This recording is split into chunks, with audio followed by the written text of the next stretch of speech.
నిన్న దేశమంతా చూసింది. రాహుల్ గాంధీ గారు హై వోల్టేజ్ హైడ్రోజన్ బాంబ్ లాంటి నిజాన్ని పేల్చడం జరిగింది.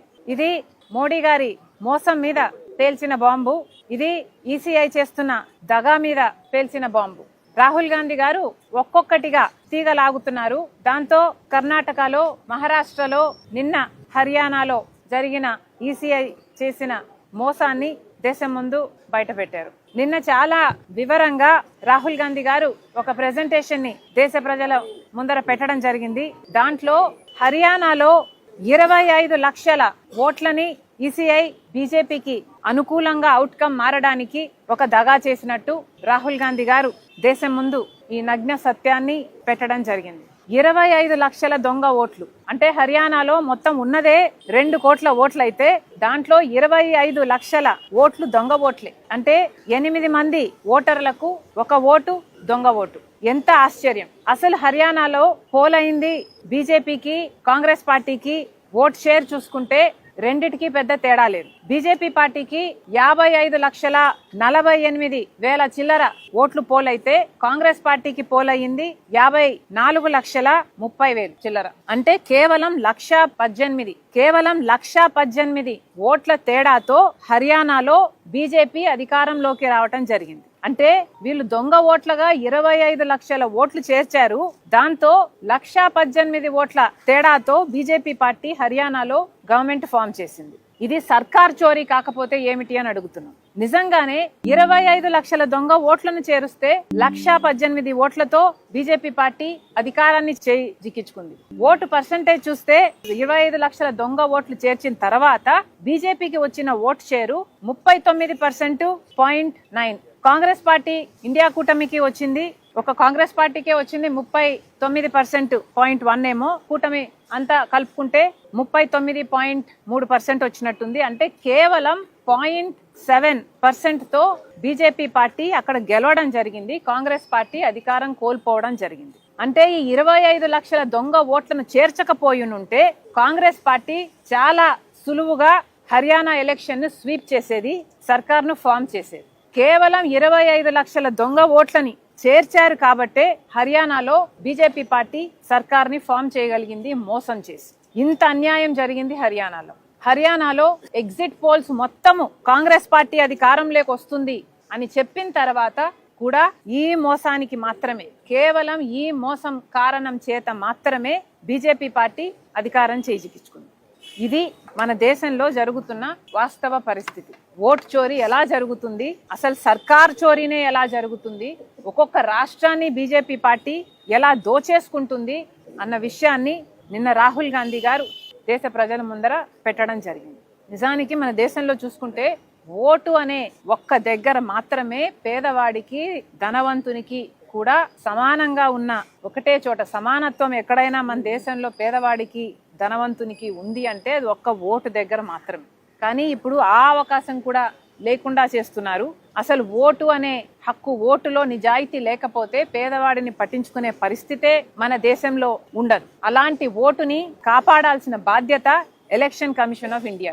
కానీ election commission of India impartial గా, స్వేచ్ఛగా జరపాల్సిన ఎన్నికలను కాస్త హైజాక్ చేసి బీజేపీ ఎలక్షన్ ఏజెంట్ గా ఈరోజు ఎన్నికల కమిషన్ మారిపోయింది. కేవలం బీజేపీ పార్టీ గెలవాలి, గెలవటానికి ఏం చేయాలో, ఎక్కడ ఓట్లని, దొంగ ఓట్లను పెంచాలో ఎలక్షన్ కమిషనే స్వయంగా చేస్తుంది. ఎక్కడ కాంగ్రెస్ కు అనుకూలంగా, కూటమికి అనుకూలంగా ఉన్న ఓట్లను తొలగించాలో అది కూడా ఎస్ఐఆర్ పేరు మీద ఈసీఐఏ చేస్తుంది.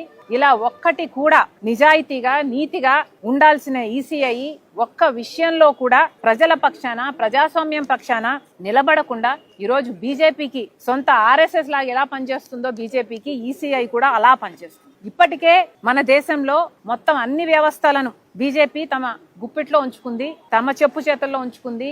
వాళ్ళు ఎలా చెప్తే బీజేపీకి అనుకూలంగా పనిచేసేటట్టుగా ఇప్పటికే అన్ని వ్యవస్థలను బీజేపీ భ్రష్టు పట్టించింది. ఇన్కమ్ ట్యాక్స్ అయితేనేమి, ఈడీ అయితేనేమి, సిబిఐ అయితేనేమి, ఆఖరికి ఆర్బీఐ అయితేనేమి, స్టాక్ ఎక్స్చేంజ్ అయితేనేమి, ఇలా ఒకటి కాదు, రెండు కాదు, అన్ని వ్యవస్థలను బీజేపీ భ్రష్టు పట్టించడం కాకుండా ఇప్పుడు ఈసీఐ కూడా ఆ జాబితాలో చేరిపోయింది. ఇక మన దేశంలో ప్రజాస్వామ్యం మిగులుతుంది అని అనుకోవాలా?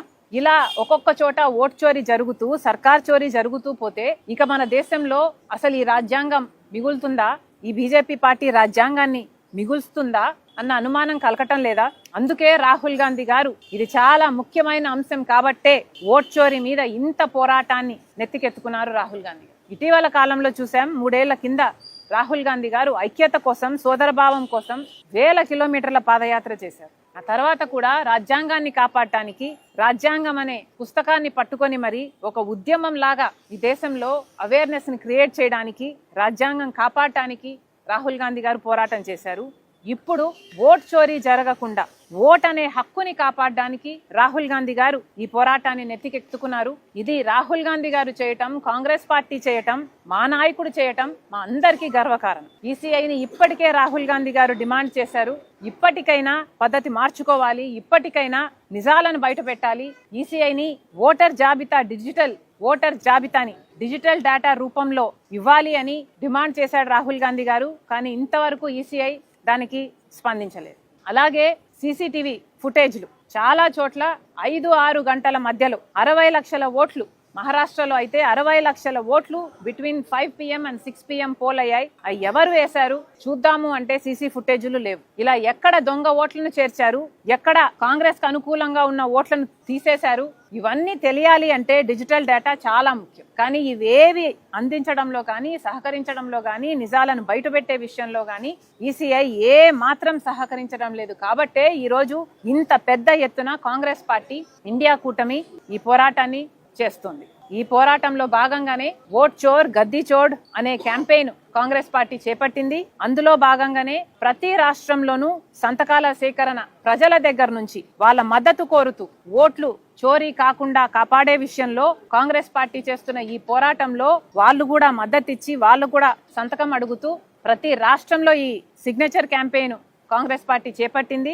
ఆంధ్ర రాష్ట్రంలో కూడా 175 నియోజకవర్గాలకు గాను ప్రతి కోఆర్డినేటరు, ప్రతి జిల్లా అధ్యక్షుడు కష్టపడి జనాల మధ్యకు వెళ్లి 17,65,000 చిల్లర సిగ్నేచర్లని ఓట్ చోర్ గద్దీ చోడ్ అనే క్యాంపెయిన్ కి కాంగ్రెస్ పార్టీ చేస్తున్న ఈ పోరాటానికి మద్దతుగా సేకరించడం జరిగింది. అదే ఇక్కడ నా వెనకాల ట్రక్ లో మీకు కనిపిస్తున్న సంతకాల సేకరణ ఫార్మ్స్. కాంగ్రెస్ పార్టీ నాయకులు, కాడరు అందరూ కలిసి 175 నియోజకవర్గాలలో జనాల మధ్య తిరిగి ప్రతి మార్కెట్లో జనాలు ఎక్కడైతే గుంపుగా ఉంటారో అక్కడికి వెళ్లి బీజేపీ పార్టీ ఈసీఐ ఓట్ చోరీకి ఎలా పాల్పడుతుందో వాళ్లకు చెప్పి ట్రాక్లు ఇచ్చి వాళ్ళ మద్దతు సేకరించి ఇలా సంతకాల సేకరణ చేశాం. 17,65,000 చిల్లర జనాభా కాంగ్రెస్ పార్టీకి మద్దతుగా, రాహుల్ గాంధీ గారు చేస్తున్న ఈ పోరాటానికి మద్దతుగా ఈ సంతకాలు సేకరణ చేపట్టడం జరిగింది.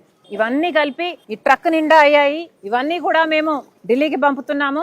ఈ నవంబర్ చివరిన రామ్లీలా మైదాన్ లో ఒక సభలో అన్ని రాష్ట్రాలకు చెందిన సంతకాల సేకరణ అక్కడ సేకరించడం జరుగుతుంది. దాని తర్వాత అవన్నీ కూడా ప్రెసిడెంట్ ఆఫ్ ఇండియాకి ఇవ్వడం జరుగుతుంది. ఈ పోరాటం ఆగదు. ఈ పోరాటం గాని ప్రజలకు సంబంధించిన ఏ పోరాటమైనా రాహుల్ గాంధీ గారి నాయకత్వంలో కాంగ్రెస్ పార్టీ చేస్తూనే ఉంటుంది అని మరొక్కసారి దేశ ప్రజలకు, రాష్ట్ర ప్రజలకు విన్నవించుకుంటున్నాం.